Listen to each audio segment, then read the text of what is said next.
My daughter promised that if I sold my little cottage and put every cent into building an in-law suite on her land, I'd be set for life, surrounded by family. I handed over a check for $200,000 on Tuesday.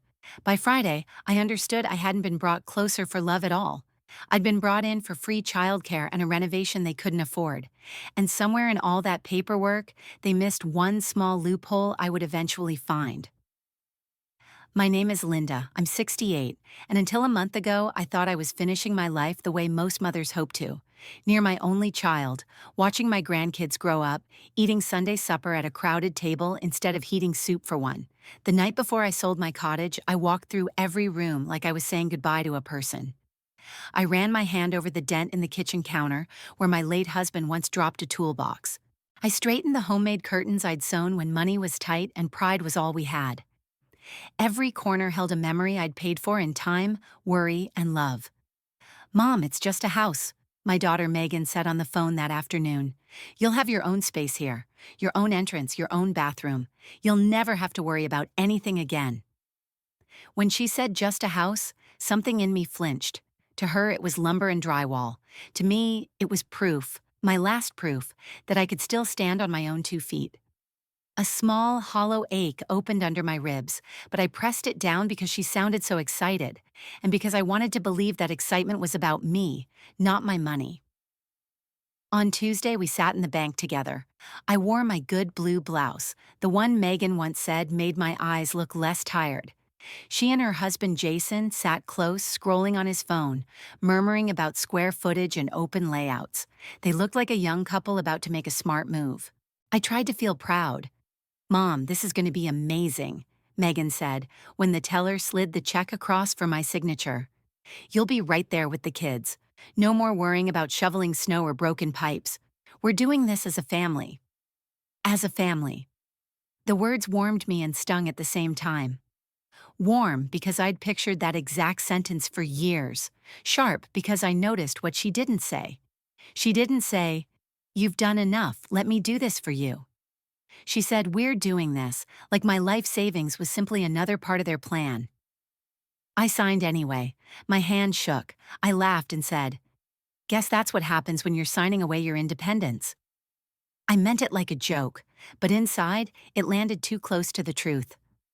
Megan smiled, polite and quick. She didn't reach for my hand. She didn't say, "You're not losing anything, Mom." Jason cleared his throat and said, "This will really help us get the build going. Help us, not help you." The way he said it made the check feel less like a gift and more like a down payment on my own disappearance. Shame pricked at me, like I was being foolish for even noticing. I scolded myself the way I always had. Good mothers give, good mothers don't keep score. Later that week, we met the contractor at their place. Jason had printed plans spread out on the kitchen table. Through the window, I could see their backyard, wide and bright, with a swing set sunk into the grass and a line of fence running toward the tree line. "This will be your suite, Linda," Jason said, tapping the paper, "right off the back of the house. Technically, it'll be part of the main structure, but we'll make it feel separate." Technically part of the main structure. My stomach tightened, and I couldn't quite explain why. I stared at the clean lines on the page, trying to picture my recliner by a window, my knitting basket tucked in the corner. I forced myself to nod while a quiet voice inside me whispered, "You're moving into their house, not your own." When we met with the title company, the woman behind the desk slid a thick stack of documents toward Jason. I watched him flip pages as if he'd done it 100 times. I scanned for my name. It wasn't there. Not on the deed, not on the loan paperwork, not anywhere. I cleared my throat. Should my name be on there somewhere? Since I'm paying for the addition? Megan laughed lightly, as if I'd said something sweet and a little embarrassing. "Mom, come on, we're family, it's all of ours." Her words landed like a soft slap, gentle on the surface, humiliating underneath. We're family. It wasn't an answer. It was a way to end the conversation. Heat rose in my face. Love, because I wanted to trust her. Fear, because I suddenly understood I had nothing in writing. Nothing at all. Jason added, "It's just easier, paperwork-wise, if it's under one name. Less complicated for the bank. Easier for the bank, not safer for me. Every time he spoke, I felt my role shrink. Homeowner to guest to something worse. Not even a tenant, more like a sponsor, like I was donating to a cause and the cause was their life. I heard myself say, "Of course, I trust you," even though the words scraped on the way out. I said them because I've spent my whole life being the one who doesn't make trouble, the one who smooths things over. The part of me that has always wanted to be needed pushed the sensible, worried part down and sat on it. That Friday, I showed up with a casserole trying to step into my new future with a smile. The forms were signed, the plans were ordered, and my cottage was in escrow. I told myself this was the beginning of being set for life. But as I stood in their hallway, hanging up my coat, I heard my name through the slightly open kitchen door. Megan's voice, low, clipped. Jason's laugh, too eager, too pleased. I stopped cold. I shouldn't listen, I told myself. Then another thought came, quiet but steady. You just gave them everything. You have the right to know what family really means to them.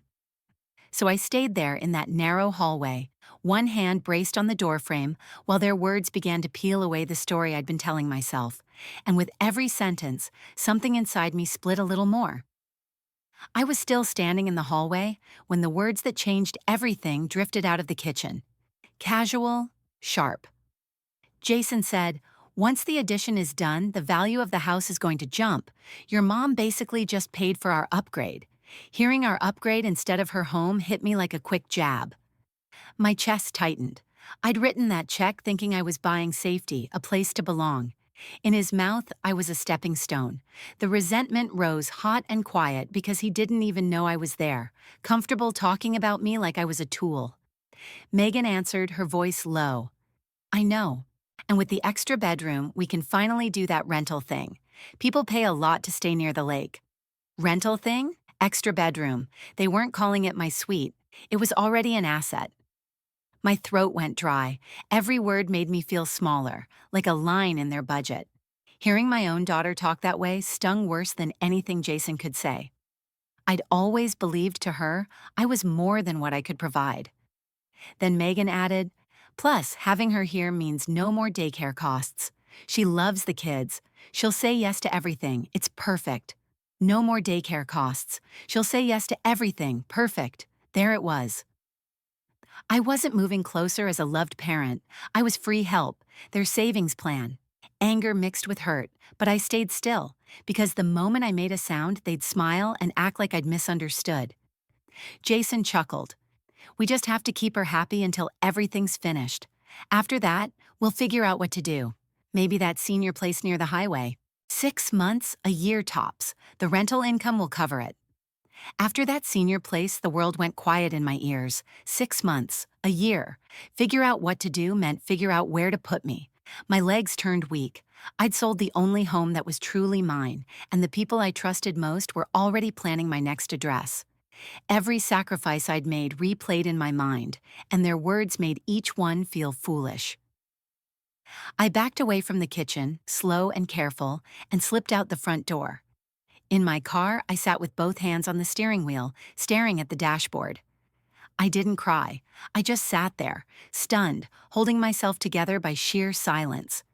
I thought about the time I emptied my savings to help Megan with her first apartment deposit, the extra shifts at the grocery store to cover a school trip, painting her childhood bedroom myself on a weekend when my back already ached because she wanted a new color. I remembered sewing curtains in my cottage after my husband passed, using the same machine I'd used to patch Megan's clothes when she was little. She used to stand on a chair and watch me, asking, "Is it done yet, Mom?" I skipped weekends out, little vacations, even new shoes so she could do dance class and summer camps. Hearing her describe me as a convenient babysitter and a cost-cutting trick made my stomach twist. It wasn't just disappointment. It was the sick realization that I'd been useful for so long, I'd forgotten what it felt like to be protected.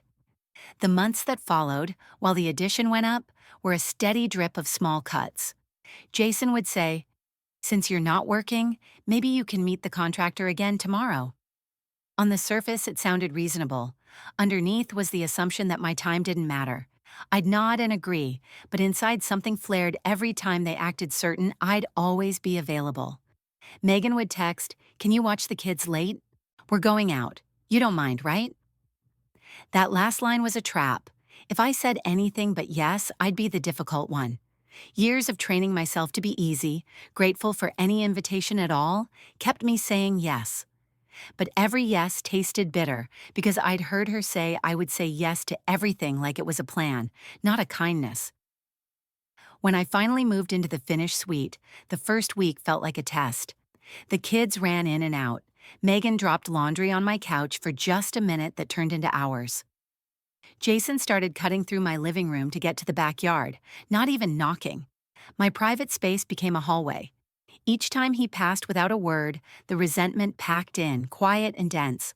I'd given them my savings, and in return, I was treated like part of the flooring. One morning, I stepped outside to tend a small patch of soil by my door. I wanted herbs, something that felt like mine. Jason stopped on his way out. "We'd rather keep the yard clear," he said. "It's better for the property value if it looks open. Maybe don't plant anything permanent. Better for the property value, not better for me. Not, what would make you happy out here?" His voice was polite but firm, like he was talking to a tenant, not the person who paid for this space. My cheeks burned. I swallowed it, but inside I was thinking, you don't even see me. You see numbers. As these moments stacked up, my trust in Megan began to crumble. Not in one explosion, but in a steady, painful slide. Each offhand remark, each assumption about my time, each decision made without asking me added another layer to the wall between us.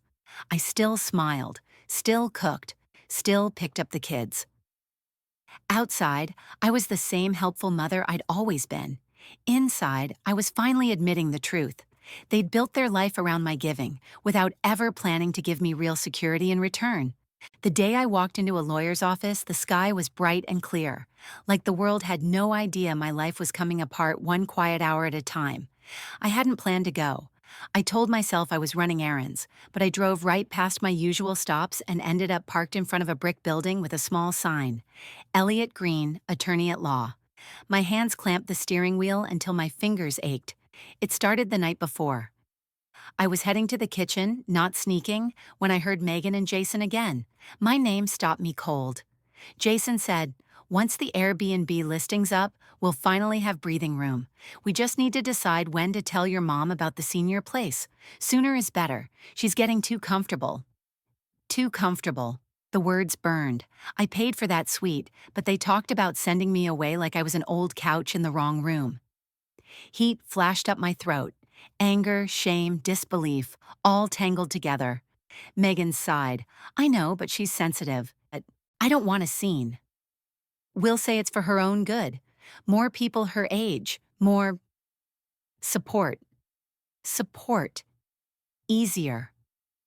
The soft words were meant to sound kind, but I heard what they really meant. Easier for them.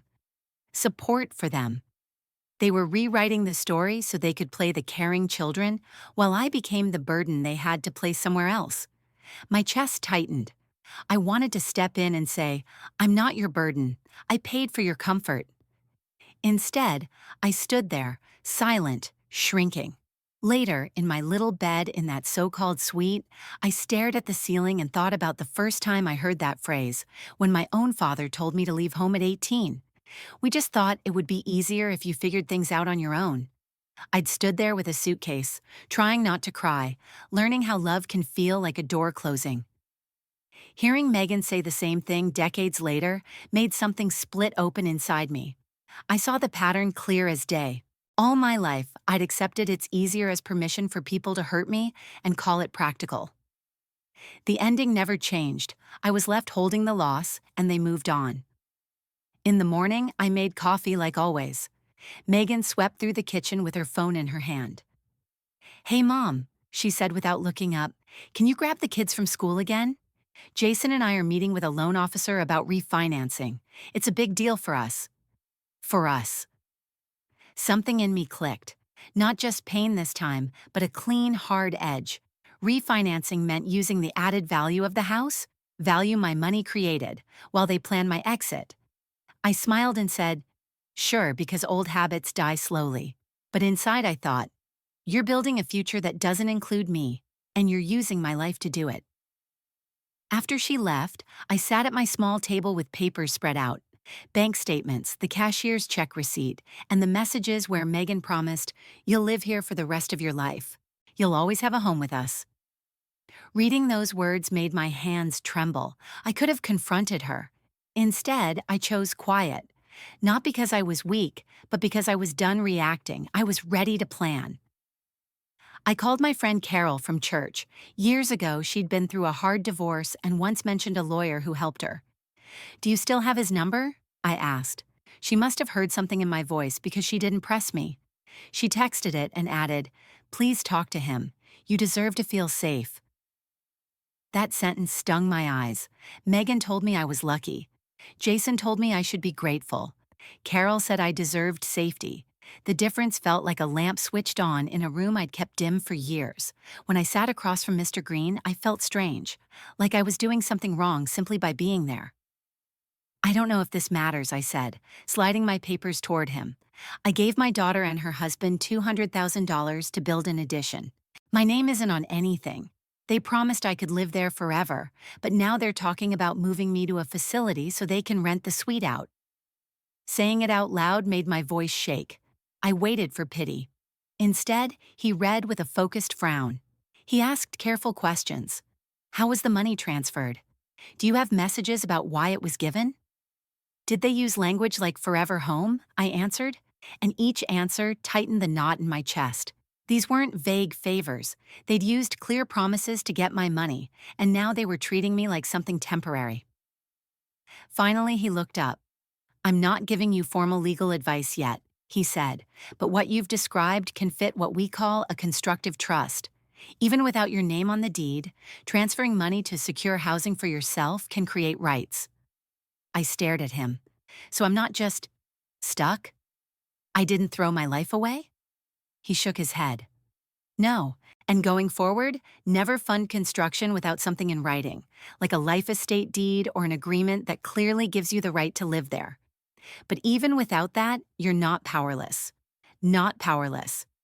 The words hit me like air after being underwater. For months, I'd been acting like a guest in a home I paid for, apologizing for existing. Now I could see it.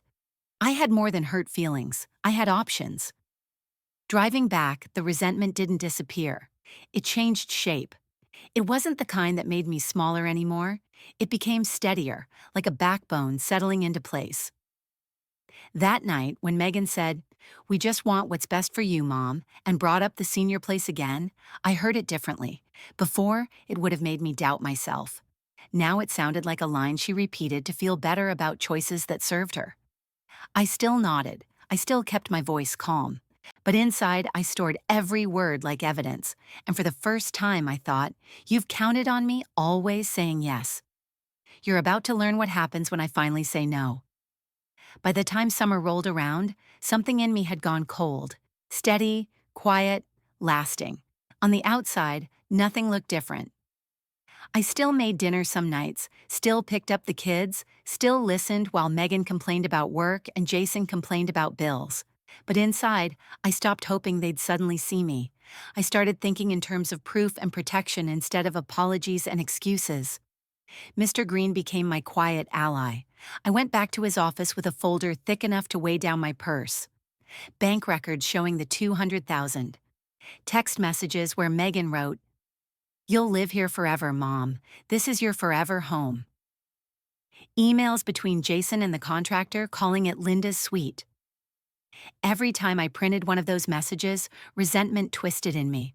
Those words had been used to draw me in. Now they were evidence.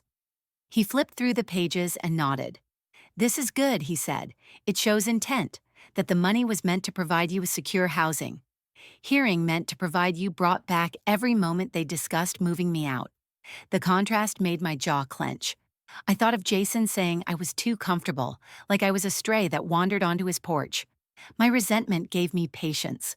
Instead of yelling, I sat in that office and signed papers. We updated my will.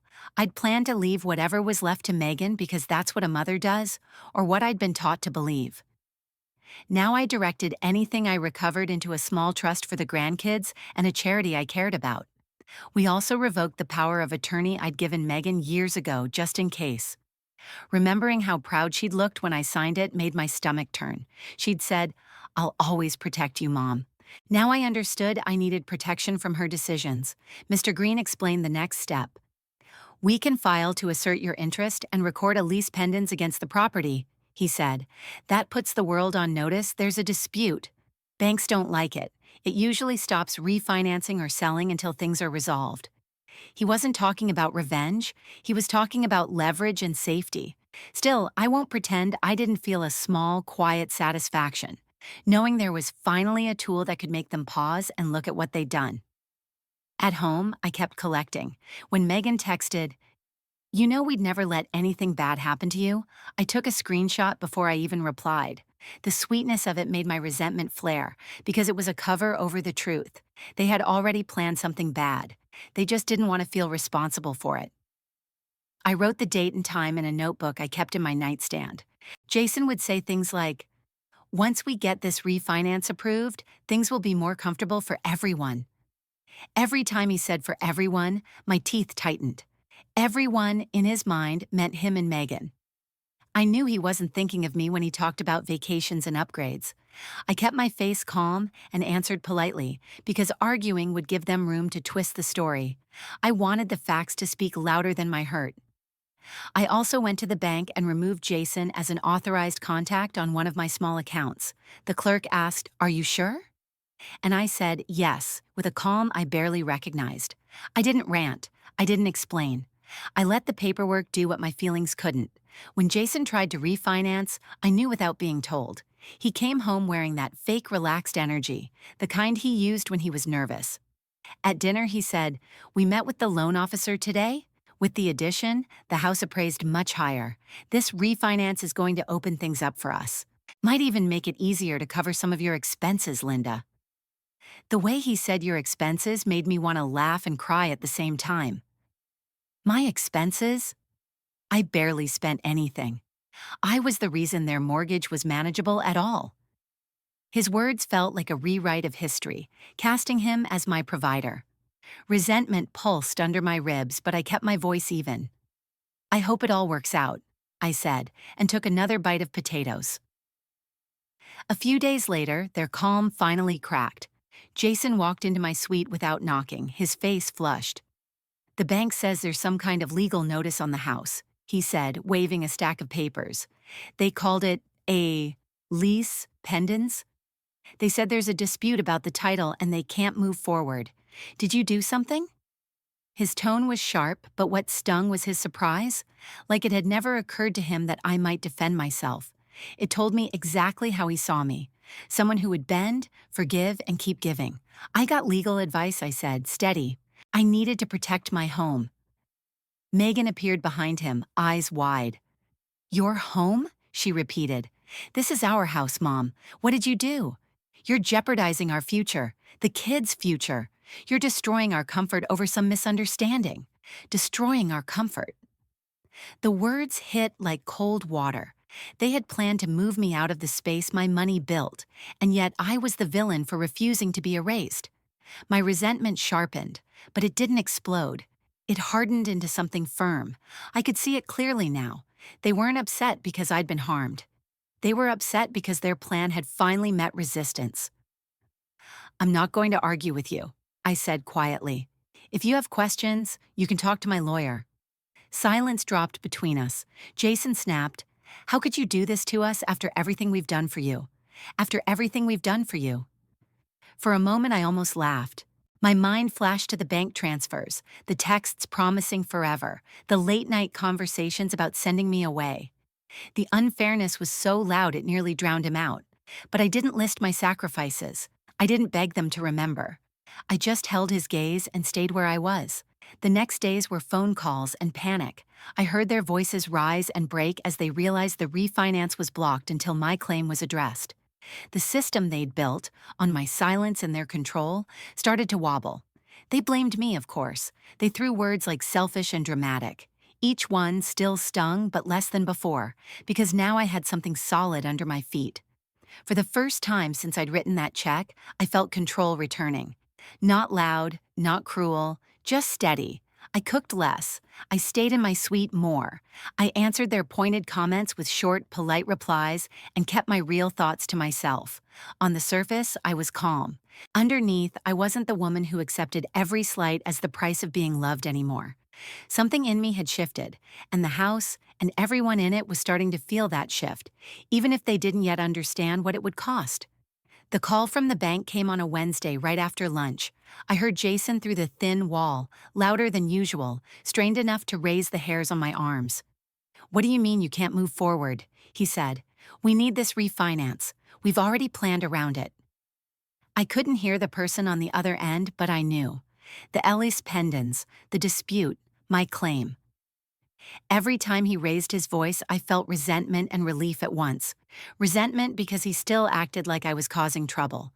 Relief because for once, something was stronger than his pressure. The law. That afternoon, my phone buzzed. "Megan. Mom, can we please talk about this lawyer thing? We're really stressed. The kids can feel it. This isn't you hit hard." It meant the version of me she liked was the one who stayed quiet and gave without limits. I started to type a long reply, then deleted it. I answered with 4 words. "Talk to my lawyer." Jason wrote next. "This is insane, Linda. No one does this to family. Think of the kids. You're putting their home at risk." Every line shoved the blame onto me.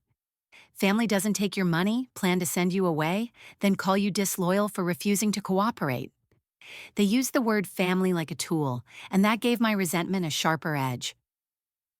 A couple days later, a neighbor showed me a post Megan had put online, a picture of the kids with a caption about people you trust making life harder. No names, no details, but the message was clear. Even in public, she was shaping the story, so she stayed the caring daughter, and I became the problem. Then an email landed in my inbox from the young woman at Mr. Green's office who'd brought me water the first day. She wrote that she was glad I was standing up for myself, that her grandmother never did, and watching me do it reminded her it's never too late. My eyes filled. Someone outside my family saw me as more than an inconvenience. Weeks turned into months. The refinance stayed blocked. Their bills piled up. Late-night arguments leaked through the wall. When they knocked on my door, it was never to ask how I was. It was always to push. "If you drop this, we can figure something out," Jason said one evening, arms crossed in my doorway. "We'll help you find a nice place. You won't have to worry." Polite words, same message. "Move out so we can move on." "I already found a place," I said calmly. "It's called my rights." His jaw tightened. "You're being stubborn. Stubborn is what people say when you won't let them keep stepping on you." "I'm being fair," I said, and ended the conversation. Eventually, their lawyer contacted mine. They wanted to settle. The house was behind on payments, and without the refinance, foreclosure was a real risk. At mediation, I sat across from Megan and Jason. They looked tired and cornered. Jason barely looked at me. Megan kept dabbing at her eyes. Their lawyer said, "They're prepared to return the full $200,000 in exchange for you lifting the lice pendants and ending the claim." My lawyer replied, "200,000 is the minimum. She lost her home and her security. We're asking for additional compensation for the harm done." Jason leaned forward. "So what? You want a bonus for putting us through this? You win. You get your money. Isn't that what this was about?" Even then, he turned it into a game, winning and losing. No apology, no understanding, only anger that I hadn't stayed in my old place. I kept my face steady while the lawyers talked numbers. In the end, they agreed. My $200,000 back, plus additional compensation for emotional impact and loss of enjoyment of life. Not a fortune, just a clear statement that what they did wasn't a misunderstanding. It was wrong. Once the funds transferred and the Ellis pendants was lifted, I moved fast. With my lawyer's help, I bought a small apartment in Florida not far from the beach. The day I signed, my name was right there on the deed. Mine, no. "We're family. Trust us. Just clear ownership." I stood in the empty living room, listening to the hum of the air conditioner and the distant waves, and felt something I hadn't felt in a long time. Safe. Megan's messages didn't stop right away. First came anger. "I can't believe you walked away like this. You broke this family."